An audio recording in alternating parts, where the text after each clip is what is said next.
जय महाकाल दोस्तों, आज हम जो बात करने वाले हमारे पटवारी के प्रश्न पत्र जो पुराने आए हैं उन पर हम चर्चा कर रहे हैं। 2 वीडियो हमारे अपलोड हो गए थे, यानी कि 9 दिसंबर 2017 को जो हमारे 2 पेपर आए थे, शिफ्ट नंबर फर्स्ट और शिफ्ट नंबर सेकंड, दोनों के पेपर हमने आपको अपलोड कर दिए थे। आज जो हम जो बात कर रहे हैं वो कर रहे हैं 10 दिसंबर 2017 की, और शिफ्ट हमारा क्या रहेगा, पहला। तो बने रहिएगा हमारे साथ, हम रोज रात को 9 बजे आपके लिए एक पुराने प्रश्न पत्र का वीडियो अपलोड करेंगे, तो ये उसी का है। तो आप देखिएगा, आराम से बने रहिएगा हमारे साथ। मैं आपको शॉर्टकट तरीके से सारे के सारे क्वेश्चनों का सॉल्यूशन करवा दूंगा, है ना भाई। तो पहला क्वेश्चन है हमारा कि 3 संख्याओं का योगफल 204 है, यानी कि उसने 3 संख्याएं हैं जिनका योग हमें दे रखा है, और वो जो योग दे रखा है वो कितना दे रखा है, 204। यानी कि उसने दे दिया है कि कुल कितना है, 204 है। प्रथम का द्वितीय से अनुपात 2:3 है, यानी कि 2 संख्याएं हैं, एक प्रथम है और एक कौन है, द्वितीय है, जिनका अनुपात 2:3 है। तथा द्वितीय का तृतीय से अनुपात कैसा है, 5:3 है। तो ऐसा लिख दीजिएगा 5:3। अब आपने 3 के नीचे ही 5 क्यों लिखा, क्योंकि द्वितीय संख्या की वो जो बात कर रहा है कितनी बार कर रहा है, 2 बार कर रहा है। क्लियर है दोस्तों। आप इसमें 2 का गुना 5 में कर दीजिएगा, आपका 10 आंसर आ जाएगा। 3 का गुना आप 5 में कर दीजिएगा, 15 आ जाएगा। और 3 का गुना 3 में कर दीजिएगा तो कितना आ जाएगा, 9 आ जाएगा। यानी कि ये पहली संख्या हो गई आपकी, ये दूसरी संख्या हो गई, और ये कितनी हो गई, तीसरी संख्या। क्लियर है दोस्तों। अब हमें पता है कि तीनों संख्याओं का योग कितना दे रखा है, 204 दे रखा है। तो भैया कितना हो जाएगा, 10 और 15 25, 25 और 9 कितने हो गए, 34। और ये 34 से कितनी बार कट जाएगा भाई, 6 बार। यानी कि 34 6 कितने हो गए, 204। अब उसने पूछा है कि द्वितीय संख्या क्या है, तो भाई द्वितीय संख्या कितनी है, 15। 15 का गुना आप 6 में कर देंगे तो कितना आ जाएगा, 90 आ जाएगा। क्लियर है दोस्तों। अब ये तो उसने हमसे पूछा था कि भाई द्वितीय संख्या क्या है, तो हम आंसर लगा देंगे 90। क्लियर दोस्तों। लेकिन आपको एक बात समझना कि क्या क्या पूछ सकता है। वो पूछ सकता है पहली संख्या, तो इसमें 6 का गुना कर दीजिएगा, कितना आ जाएगा, 60। अगर वो पूछे तृतीय संख्या, 6 का गुना इसमें कर दीजिएगा, कितना आ जाएगा, 54। अगर वो पूछ ले कि भाई इनमें जो अंतर है, कि भाई वो पूछ ले कि सबसे बड़ी संख्या और सबसे छोटी संख्या में अंतर, तो 15 और 9 में अंतर कितने का, 6 का। तो इसमें 6 का गुना हो जाएगा, तो आंसर कितना आ जाएगा, 36। यानी वो आपसे क्या क्या क्वेश्चन पूछ सकता है, उन क्वेश्चनों के ऊपर भी आप ध्यान देंगे तो चीजें आपके लिए क्या होगी, बहुत आसान होगी। चलो अगला क्वेश्चन देखते हैं। अगला क्वेश्चन है, वर्ग 6 into 6 का है और सभी पट्टियां 1 इकाई के बराबर चौड़ाई की है। अच्छाचित काले वर्ग का अंश क्या होगा। बढ़िया क्वेश्चन है, आप आराम से देखिएगा, मेरे साथ बने रहिएगा। अब उसने बोला है कि भाई ये कितने का है, 6 into 6 का है। तो सबसे पहले आप देखिएगा कि अगर मैं पूरे का क्षेत्रफल निकालूं तो कितना आ जाएगा, 36। क्लियर है। अब अगर मैं इस काले भाग को छोड़ दूं, यानी इसको अगर मैं छोड़ना चाहूं, और उसने बोला है कि भाई सभी पट्टियां 1 इकाई के बराबर है, ऐसे 1-1 इकाई के क्या है, बराबर है। अब अगर ये सब 1-1 इकाई के बराबर है तो इधर भी क्या होगा, अरे बराबर 1-1 इकाई होगा, नहीं होगा भाई, क्योंकि हमें पता है कि वर्ग की चारों भुजाएं आपस में कैसे रहती है, बराबर रहती है। तो आप देखिएगा कि अगर ये सब 1-1 इकाई के, तो ये भी अपने आप कितने के हो जाएंगे, 1-1 के, क्योंकि भाई हमें पता है कि वर्ग की लंबाई और चौड़ाई हमेशा कैसी होती है, समान होती है। तो अगर वो बोल रहा है कि ये 1-1 इकाई के हैं, तो पक्की बात है ये भी कितने होंगे, 1-1 इकाई के होंगे। तो सबसे पहले हम निकाल लेते हैं भाई पूरे का क्षेत्रफल। तो हमने जैसे ही देखा भाई पूरे का क्षेत्रफल कितना आ गया, 6 into 6 यानी 36। अब अगर हम इतना एरिया छोड़ दें, अब देखो आप, अगर हम इतना एरिया छोड़े, मतलब एक इधर से गया और एक इधर से गया, यानी कि जो 6-6 थे वो कितने बन गए, 5-5 बन गए। अब जब ये 5-5 बने तो क्षेत्रफल कितना आ गया, 25। तो सबसे पहले हमने यहां से क्षेत्रफल 36 में से 25 गए, तो हमारा जो आंसर आएगा वो कितना आएगा, 11 आएगा। यानी अभी हमने निकाला इतना वाला एरिया। क्लियर है दोस्तों। अब आप देखो हम यहां तक आ गए। अब अगर हम यहां आ जाए तो देखो एक इधर से गया और एक इधर से गया, तो बचे कितने, अब 1 2 3 और 4, तो 4 और 4 कितना हो जाएगा, 16 हो जाएगा। अब और हम आ जाते हैं, कहां पर आ जाते हैं भाई, यहां आ जाते हैं। तो ये कितने बचेंगे, 1 2 और 3 बचेंगे, तो 3 और 3 कितने हो जाएंगे, 9। यानी मेरे प्यारे बच्चों 16 में से अगर 9 गए तो बचे कितने, 7। क्लियर है। अब और आगे आ गए हम भाई, तो ये कितने बचे, 1 और 2, तो भाई 2 और 2 कितने हो गए, 4। और ये अब अकेला बचा इतना, यानी कितना बचा, 1 बचा। तो 1 का और कितना होता है, 1। तो भाई 4 में से 1 गए तो बचे कितने, 3। अब देखो आप, ये काला काला है तो 11 और 7 कितने हो गए, 18। 18 और 3 कितने हो गए, 21। अब देखो भैया टोटल हमारा कितना अंश है, 36 है, यानी कि टोटल क्षेत्रफल, उसमें से काला अंश क्या है, काले वर्ग का अंश क्या है, तो कितना है, 21 है। यानी कि 3 से कितनी बार कट गया, 7 बार, और 3 से कितनी बार कट गया, 12 बार, यानी 7/12। अगर वो पूछ ले कि भाई व्हाइट वाला पार्ट कितना है, तो आप आराम से देखिएगा, पहले तो इसका आंसर देख लीजिएगा, क्या आ जाएगा, सी आ जाएगा। अब काले की जगह अगर वो पूछ लेता सफेद वाला, कौन सा वाला पूछ लेता, सफेद वाला, तो कुछ नहीं करना, ये 7/12 और 7/12 में अंतर देख लो कितने का आ जाएगा, 5/12 का। क्लियर है दोस्तों, समझ में आ रहा नहीं आ रहा। अब यहां वो ये भी पूछ सकता है कितने प्रतिशत, तो प्रतिशत में अगर पूछता तो आप देखिएगा आराम से कि टोटल कितना होता है 100%, यानी 100% बराबर क्या 36 आ जाता, कितना आ जाता 36, और काला अंश कितना 21, तो आप यहां गुना का क्या कर देंगे 21 का। अब आप आराम से देखिए 3 से कट गया 7 बार, 3 से कट गया कितनी बार 12 बार, और उसके बाद 4 से कट गया कितनी बार 25 बार, और 4 से कितनी बार कट गया 3 बार, 25 7 कितना होता है 175, यानी 175/3, तो ये आंसर हो जाता। समझ में आ रहा अगर प्रतिशत में पूछता तो। अब भाई क्वेश्चन है कैसे भी पूछ सकता है, लेकिन आपको सारे पार्ट बहुत आसानी से पता होने चाहिए। क्लियर है? चलो थोड़ा सा इसका स्क्रीनशॉट ले लो, या कॉपी करना हो तो आप कॉपी कर लीजिएगा आराम से, है ना, इन द 1 सेकंड। समझ में आया दोस्तों? आए होगा, मैं इसी आशा करता हूं, क्योंकि पार्ट बना दिए हमने उसके। सबसे पहले क्या देखना है आपको भाई, ये 6 कितना हो गया 36, फिर ये देख लो भैया ये वाला 4, फिर ये वाला 2। अब एक बार सम आ जाएगा, एक बार भी सम आ जाएगा, तो काले काले क्या हो गए सम, व्हाइट व्हाइट वाले क्या काले काले हो गए सम, व्हाइट व्हाइट वाले क्या हो गए भाई विषम। दोनों का क्या कर दीजिएगा, अंतर कर दीजिएगा, आपका आंसर आ जाएगा। क्लियर है दोस्तों? चलो आगे बढ़ते हैं। अगला क्वेश्चन है रिक्त स्थान भरें। बहुत बढ़िया, यानी कि सवाल है हमारा x² plus 7x plus 12 equal to रिक्त स्थान, और यहां क्या आ गया x प्लस 4। यानी आपको एक बात समझ में आ गई कि इसके बनाने क्या फैक्टर, अरे क्या बनाने भैया फैक्टर। अब देखो आपकी भाई जोड़ने और घटाने पर कितना आना चाहिए 7 आना चाहिए, और गुना करने पर कितना आना चाहिए 12 आना चाहिए। यानी कि जो ये विधि बन रही कौन सी बन रही है, गुणनखंड विधि है। यानी आप इनके कर दीजिएगा फैक्टर, क्या कर दीजिएगा फैक्टर। तो आप आराम से देखो कि भाई जोड़ने और घटाने पर कितना आना चाहिए 7 आना चाहिए, और गुना करने पर कितना आना चाहिए भाई 12 आना चाहिए। तो एक बात तो हमारे पास x प्लस 4 तो है, यानी जरूरत क्या है कि भाई 4 और 3 7 हो जाएगा, नहीं हो जाएगा, तो भाई माइनस तो कहीं है नहीं, सारे के सारे क्या है प्लस है, तो आप इनको क्या ले सकते हैं x प्लस 3। तो आपका एक आंसर तो बन जाएगा क्या x प्लस 4, दूसरा बन जाएगा x प्लस 3, यानी क्या x², इसको मैं बोल सकता हूं 4x प्लस 3x और प्लस 12। अभी आप आराम से देखिए कि स्कोर क्या कर सकते हैं अपन, इसमें कॉमन ले सकते हैं क्या x, और यहां x ले लिया तो बचा क्या x, और यहां क्या बचा 4। क्लियर है? यहां क्या ले लें प्लस के 3, तो यहां क्या बच जाएगा x प्लस 4।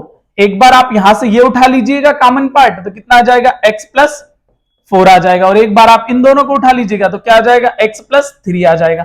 अब आप देखो कि रिक्त स्थान मान लो कि x था, और अगला हमारे पास है x प्लस 4, तो देखो x प्लस 4 से x प्लस 4 का चला गया, तो रिक्त स्थान को हमने x माना था, तो उसकी वैल्यू कितनी आ गई x प्लस 3 आ गई। यानी कि हमारा ऑप्शन नंबर सी एकदम क्या हो जाएगा, सही हो जाएगा। मैंने डायरेक्ट आंसर इसलिए लगा दिया था क्योंकि मुझे पता चल गया था कि सारे धनात्मक है, यानी ऋणात्मक मान तो कहीं आ नहीं सकते।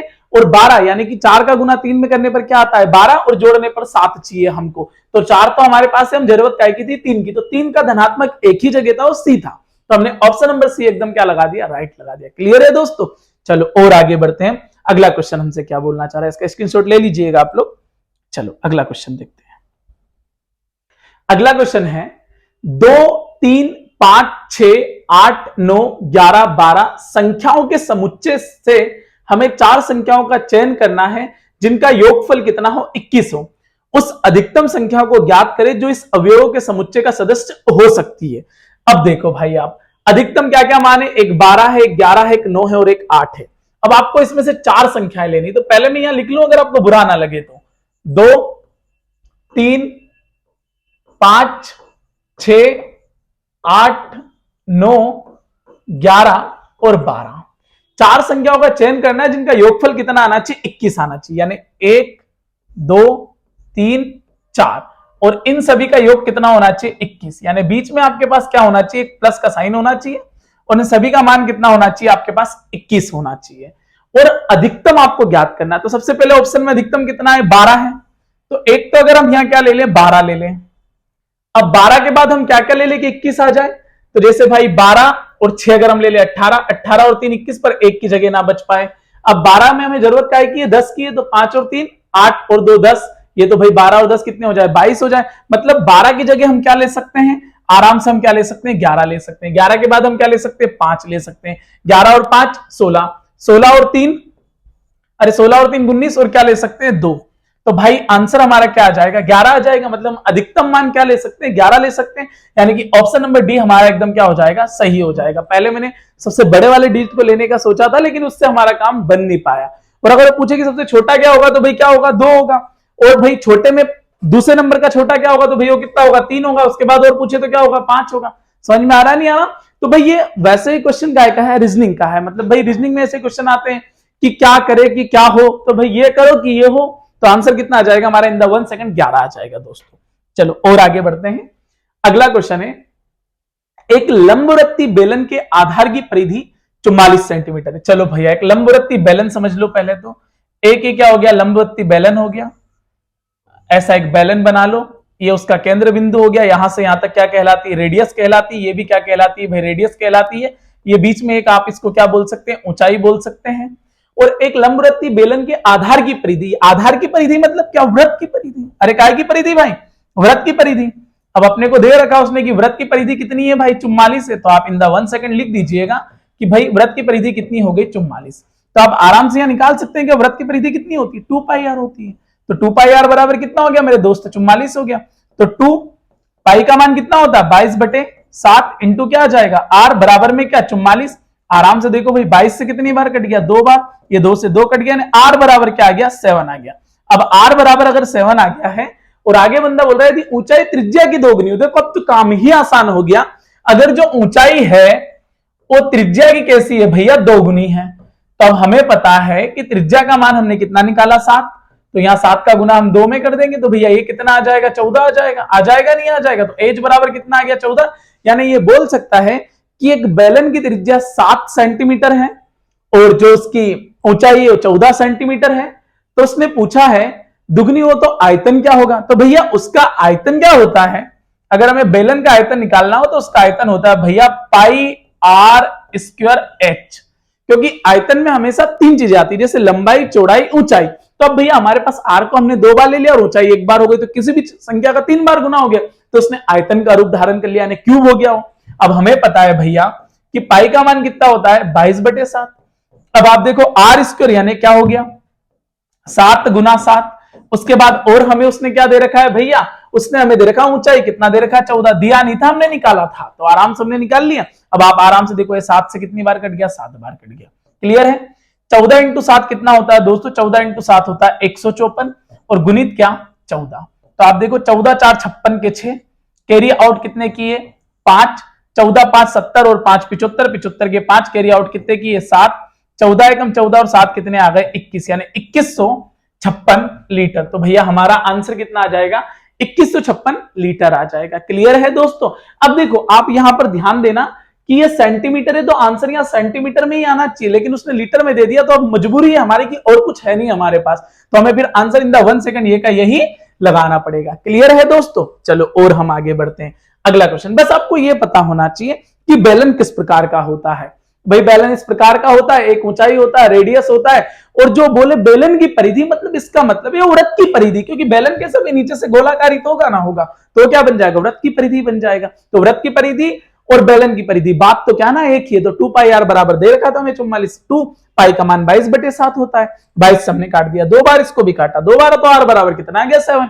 अब उसने बोला था ऊंचाई उसकी दोगुनी, ऊंचाई उसकी त्रिज्या से कैसी है, दोगुनी है। तो ऊंचाई त्रिज्या से दोगुनी हो गई, तो एच बराबर कितना आ गया, 14 आ गया। क्लियर है दोस्तों। फिर उसने पूछा आयतन, तो भाई बेलन का आयतन कितना होता है, वो होता पाई आर स्क्वायर एच होता है। तो आपने इसे मान रखा और आपका आंसर आ गया। चलो और आगे बढ़ते हैं, अगले क्वेश्चन की तरफ बढ़ते हैं। 7 का स्क्वायर प्राप्त करने के लिए 7/6 को कितने से गुना किया जाना चाहिए। क्या बात है भैया, उसने बोला है कि 7/6 को कितने से गुना किया जाना चाहिए कि आपके पास कितना आ जाए, 7 की पावर 2 आ जाए। क्लियर है दोस्तों। तो अब आप आराम से देखिएगा कि इसको अगर मैं ऐसे लिखूंगा तो इसको मैं क्या लिख सकता हूं, 7 की पावर 2/7 की पावर 6 लिख सकता हूं, क्योंकि गुना में है तो नीचे चला जाएगा। तो ऊपर जाने के लिए आपको क्या करना पड़ेगा, माइनस करना पड़ेगा। तो आप देखो कितना चाहिए आपको, 4 चाहिए। तो आप आराम से क्या बोल सकते हो, इन दोनों में अंतर कितने का, 4 का। अरे कितने का भाई, 4 का। लेकिन ये बड़ी वाली संख्या बटे में है, तो बड़ी वाली संख्या बटे में है, तो आंसर तो 4 ही आएगा 7 की पावर। तो आप भी काय में लिख देंगे, बटे में लिख देंगे, तो आपका आंसर इन द 1 सेकंड आ जाएगा। अरे आ जाएगा नहीं आ जाएगा, तो आपका आंसर हो जाएगा 1/7 की पावर 4। जैसे आप देखें 7 की पावर 6 इंटू 1/7 की पावर 4 इक्वल टू क्या, 7 की पावर 2। क्लियर है दोस्तों। अब देखो दोनों के आधार एकदम क्या हो गए, अरे चेक करना हो सवाल को भैया, चेक इन द 1 सेकंड। तो आप आराम से चेक कर सकते हैं, आराम से, है ना। बहुत ज्यादा इसमें लफड़ा नहीं है गणित में। गणित का बहुत सीधा सा फंडा होता है कि जितने ध्यानपूर्वक इसको देखा जाएगा चीजें उतनी आसान होती चली जाएगी, है ना। बेसिक कॉन्सेप्ट आप जैसे जैसे समझेंगे। तो अब जैसे ऐसे समझ में नहीं आओगे किसका गुना करे, तो आप आराम से देखो इस सवाल को चेक कर सकते हैं हम कि ये 7 की पावर कितना आ गया 6, और ये कितना आ गया 7 की पावर 4, और बराबर में क्या आ गया 7 की पावर। तो दुनिया का कोई सा भी मान केवल अपने आप के मान के बराबर होता है, अगर उसका आंसर आ रहा तो उससे वो कट जाना चाहिए, तो आपका आंसर एकदम सही होगा। देखो दोनों के आधार एकदम समान है, ऊपर जाके माइनस हो जाएगा, यानी इसको लिख सकते हैं 7 की पावर 6 माइनस 4 बराबर 7 की पावर 2। तो 6 में से 4 गए तो कितने बचे 7 की पावर 2 बराबर क्या 7 की पावर 2, कट गया ना भाई। यानी कि जो हमने ऑप्शन लिया वो एकदम क्या है सही ऑप्शन, तो लिया ही नहीं हमने, तो इन द 1 सेकंड देख लिया था। क्लियर है दोस्तों, चलो इसका भी स्क्रीनशॉट लेना हो तो आप ले लीजिएगा और आगे बढ़िएगा। चलो अगले क्वेश्चन पे की तरफ जाते हैं हम। अगला क्वेश्चन क्या बोल रहा है, अगला क्वेश्चन है भाई सरल करो, बहुत बढ़िया सरल कर लेते हैं जरा। उसने बोला है कि m प्लस n और ऐसे डेस डेस लगा दिया बराबर में 5ma plus mb plus 5na और प्लस में क्या nb। क्लियर है दोस्तों, मतलब हमको 5 तो चाहिए और सब प्लस में है, मतलब ये भाई साहब जाने को तैयार है, ये भाई साहब भी जाने को तैयार है क्योंकि ये माइनस के रूप में है। अब बचा क्या 5a प्लस b, तो अब आप आराम से देखिएगा, एक बार हम 5a प्लस b रख लेंगे और एक बार a प्लस 5 भी रख लेंगे। तो देखो भैया ये कितना हो गया m प्लस n, और अगला उठा के हमने क्या रखा 5a प्लस b। क्लियर है दोस्तों, तो देखो m का गुना अगर 5 में होगा तो क्या हो जाएगा 5am, फिर m का गुना b में होगा तो क्या हो जाएगा mb, फिर n का गुना 5an और ये क्या हो जाएगा nb। तो देखो क्या है दोनों मान एकदम बराबर हो रहे, क्या बिल्कुल ये दोनों मान कैसे हो रहे एकदम बराबर हो रहे, यानी कि हमारा ऑप्शन नंबर ऐसे ही काम हो गया। अब हम एक ही ऑप्शन उठाते हैं, अगर हम सी वाला भी उठा लेते हैं और अगर उससे आंसर नहीं बनता तो फिर हम इसे चेक नहीं करते, हम इसे डायरेक्ट आंसर लगा देते हैं ए वाला, क्योंकि जब हमें पता 2 गलत हो ही गए हैं, तीसरा हमने उठाया वो ऑलमोस्ट गलत है, तो फिर आंसर क्या होगा पहले वाला एकदम क्या होगा सही होगा। अब डरो मत, ये जो अभी थोड़ी देर पहले हमने देखा था ना कि भाई x square plus 7x plus 12 equal to question mark x plus 4 है ना। अब आप सोचोगे सर को सवाल याद है, तो भाई देखो इन द 1 सेकंड दिन भर का काम मेरा ऑफलाइन क्लास में यही रहता है। चलो है ना, थोड़ा आगे बढ़ते हैं, तो आंसर हमारा क्या हो जाएगा ए नंबर का एकदम क्या हो जाएगा सही हो जाएगा। चलो और आगे बढ़ते हैं, अगला क्वेश्चन है औसत निकालिए। हर शिफ्ट में आ रहा है तो ज्यादा बहुत दिमाग लगाने की आवश्यकता, जितने दे रखे उनको जोड़ दीजिएगा, यानी क्या 17 प्लस 76 प्लस 24 प्लस 45 और प्लस में कितने 13, और ये आइटम कितने हैं 1 2 3 4 और कितने हैं 5 है, ऐसे जोड़ लीजिएगा। 76 और 24 कितने हो गए 100, 117 130, 130 में हमने कितने जोड़ दिए भाई 45 जोड़ दिए, कितने हो गए 175 और डिवाइडेड बाय 5, तो 5 3 15 बचे कितने 2, 5 और 5 25, तो इनका जो औसत आ जाएगा वो कितना आ जाएगा 35। अब इसमें बहुत ज्यादा कोई समझाने लायक चीज है नहीं, तो हम इनके कॉन्सेप्ट पे बहुत ज्यादा बात भी नहीं करेंगे। चलो आगे बढ़ते हैं, अगला क्वेश्चन देखते हैं। एक कक्षा में विद्यार्थियों ने गणित की परीक्षा दी, 2/3 लड़कों और 3/4 लड़कियों ने परीक्षा उत्तीर्ण की, यानी बॉयज का कितना 2/3 और गर्ल्स का कितना भाई लड़के और 3/4 ने पास की। यहां देखा गया कि लड़के और लड़कियां बराबर संख्या में, तो मैंने पहले ही बराबर लगा दिया कि लड़के और लड़कियां क्या है बराबर संख्या ली, तो परीक्षा उत्तीर्ण की। तो परीक्षा कक्षा में विद्यार्थियों की न्यूनतम संभावित संख्या क्या होगी, तो आप पहले तो देखो कोई जा रहा है क्या, जाने को कोई भी तैयार नहीं है, तो इसको बॉयज कर दीजिएगा और इसको क्या कर दीजिएगा गर्ल्स कर दीजिएगा। तो 3 और 3 कितने हो गए 9 हो गए, और 2 और 4 कितने हो गए 8 हो गए, यानी बॉयज और गर्ल्स मिलाकर अगर अनुपात पे देखें तो कितने हो गए 17। तो अब आपको ऐसी संख्या देखना है जो 17 से कट जाए, तो आपको कई संख्या दिख रही क्या नहीं दिख रही, यही 17 से कट रहा है, बाकी ये सब कटने के लिए क्या बोल रहे हैं मना बोल रहे हैं, आपका नंबर ऑप्शन नंबर एकदम क्या हो गया सही हो गया। सवाल को इसे देख के घबराना नहीं है ना, ये यहाँ छोटा दिख रहा है वहां बहुत बड़ा दिखता है कंप्यूटर के सामने, लेकिन आपको फिर भी घबराना नहीं है, आपको बहुत आराम से पढ़ना है। जैसा बोला मैथ्स में क्या बोलेगा प्लस बोलेगा माइनस बोलेगा इंटू बोलेगा डिवाइड बोलेगा या बराबर बोलेगा, और क्या बोलेगा तुलना करने के अलावा उसके पास कुछ है ही नहीं, क्योंकि मैथ्स में एक ही बात चलती है एलएचएस बराबर आरएचएस, दुनिया का कोई सम मान के अपने आप के मान के बराबर होता है, उसका वैल्यू कितना होता है 100% होता है, इसके अलावा और क्या बोलेगा है ही नहीं उसके पास। सवाल है एक कक्षा में विद्यार्थियों ने गणित की परीक्षा दी, बहुत बढ़िया गणित की परीक्षा दे रहे हैं क्योंकि इससे स्कोरिंग सब्जेक्ट है, बाकी का भरोसा नहीं भाई बैठे ना बैठे, मैथ्स से परफेक्ट बैठता है एकदम है ना। तो कक्षा में विद्यार्थियों ने गणित की परीक्षा दी, 2/3 लड़के यानी बॉयज जो भी थे उसके 2/3 और 3/4 लड़कियों ने परीक्षा उत्तीर्ण की। गर्ल्स कितनी? 3/4। यहां देखा गया कि लड़के और लड़कियों की संख्या क्या है भाई? बराबर है। दोनों को मैंने बराबर कर दिया, B/G, 2 का गुना 4 में कर दिया 8 आ गया, 3 का गुना 3 में कर दिया 9 आ गया। यानी बॉयज कितने आ गए? 9 और गर्ल्स कितनी आ गई? 8। यानी अनुपात कितना बना? 9:8 बना। यानी 9:8 यानी 9 और 8 कितने हो गए भाई? 17 हो गए। मतलब आपको चेक करना है कि ऐसी कौन सी संख्या जो 17 से कटे। तो एकमात्र 17 ही थी जो 17 से कटे थी, मतलब न्यूनतम 17 हो सकते हैं, 34 हो सकते हैं, 51 हो सकते हैं, 68 हो सकते हैं, 85 हो सकते हैं, 102 हो सकते हैं, आगे और भी कुछ हो सकते हैं। चलो आगे। एक रेलगाड़ी जो कि 150 मीटर लंबी है, 36 किलोमीटर प्रति घंटे की चलते हुए राज को पार करती है। राज को पार करने में कितना समय लेगी? देखो भाई, मैंने कल आपको बताया था कि चाल कितनी है? 36। अब आप इसमें आराम से काय का गुना करना है 5/18 का। और क्यों करना है? कल मैंने आपको बता दिया था। अरे बता दिया था? नहीं बता दिया था? नहीं भी बताया हो तो एक बार और देखो भाई। चाल जो होती है वो हमेशा काय में होती है भैया? चाल होती है किलोमीटर प्रति घंटे में। अरे काय में होती है दोस्त? चाल होती है किलोमीटर प्रति घंटे में। 1 किलोमीटर में मीटर कितने होते हैं भाई? 1000 मीटर।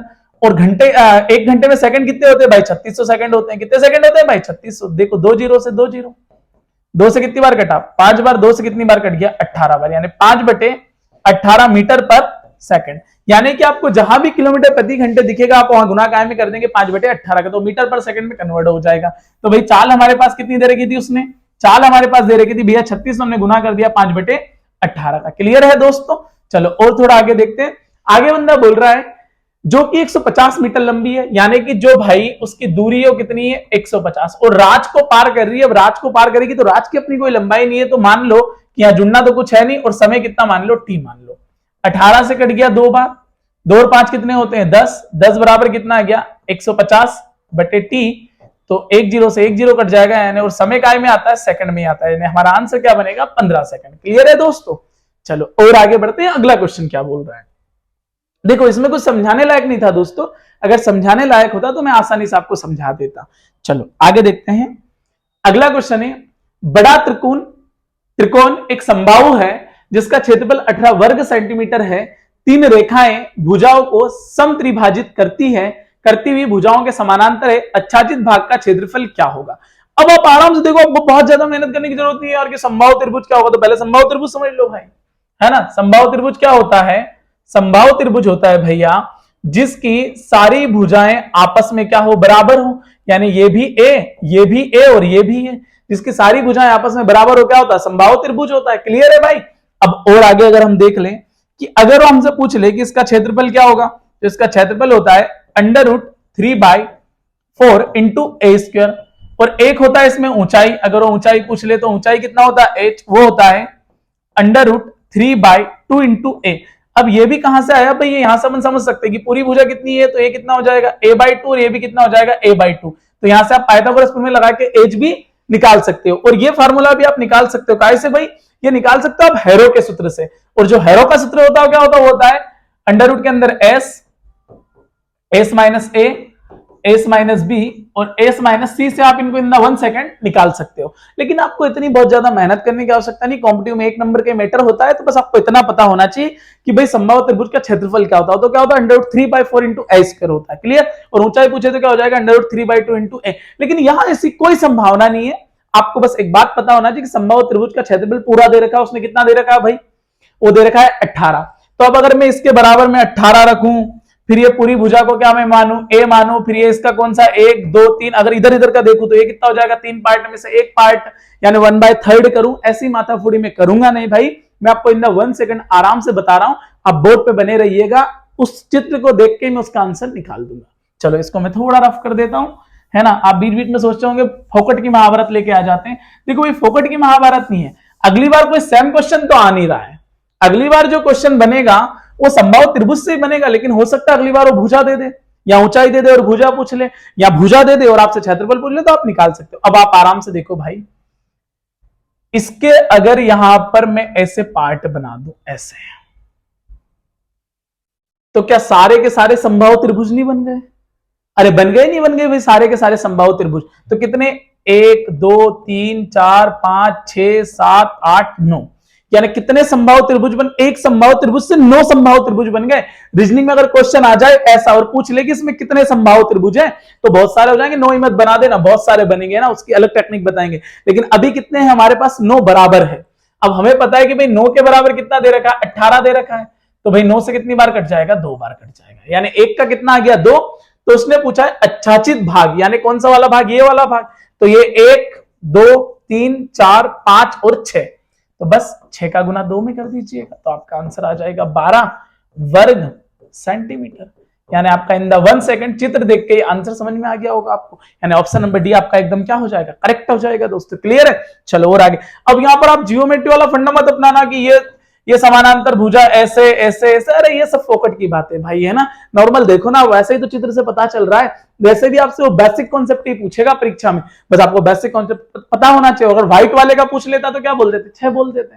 चलो भाई और आगे बढ़ते हैं, अगला क्वेश्चन क्या है, अगला है आईटी पाठ्यक्रमों का चयन करने वाले छात्रों की संख्या में 23% की कमी आई यदि वर्तमान में यह संख्या 1540 हो। अब आप आराम से देखो भैया कि कोई 100% होता है, अब उसने क्या बोल दिया भैया कि 23% की क्या आ गई, कमी आ गई। अब 23% की कमी आ गई तो बचा कितना, 1540। अब आप आराम से देखो कि अगर 100 में से 23 गए तो बचे कितने, 77। 77 बराबर कितने आ गए भाई, 1540।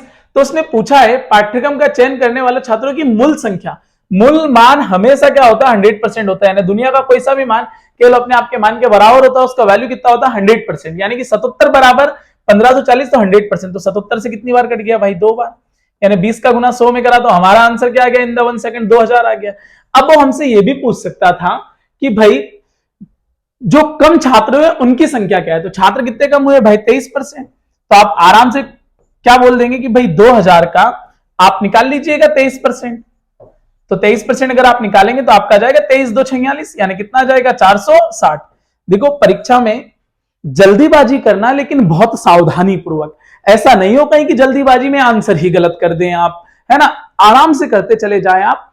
अगर एक क्वेश्चन को करने के लिए आपको 30-40 सेकंड मिल रहे हैं तो मैं मानता हूं कि बहुत आसानी से, अगर अनुभव है तो बन जाएगा। यहां तो मैं समझा रहा हूं तो मुझे बहुत टाइम लग रहा है, अन्यथा ये सेकंड चंद सेकंड का सवाल है। आप ऐसे करके भाई 100 में से 23 गए, 77, 77 बराबर 1540, 77 से कट गया 2 बार 20, 20 इंटू 100 कितना आ जाएगा, 2000। बोलने में जितना टाइम लग रहा है, आंसर को लिखने में उससे भी कम टाइम लगता है। क्लियर है दोस्तों, चलो भाई वो बात है ना कि जितनी प्रैक्टिस करते चले जाओगे उतने परफेक्ट बनते चले जाओगे। Make practice can you perfect, not practice not perfect भाई, है ना। तो प्रैक्टिस करते चले जाएं आप जितने ज्यादा घसते चले जाएंगे अपने आप को, आप उतने परफेक्ट बनते चले जाएंगे, क्योंकि मेहनत अगर आप करेंगे तो सफलता आपको मिलेगी भाई। चलो अगला क्वेश्चन है, अगला है 5 वर्ष पूर्व x और y की आयु संबंधित का अनुपात क्या था, 6:5। आराम से, बहुत ज्यादा मेहनत ही नहीं करनी आपको, यहां लिख दो भाई। क्या बात काय की कर रहा हूं, 5 वर्ष पूर्व की कर रहा है, काय की कर रहा है भैया, 5 वर्ष पूर्व। कितने लोग थे, 2 लोग थे, एक x था और एक कौन था भाई, y था, जिनकी आयु का अनुपात कैसा था, 6:5। क्लियर।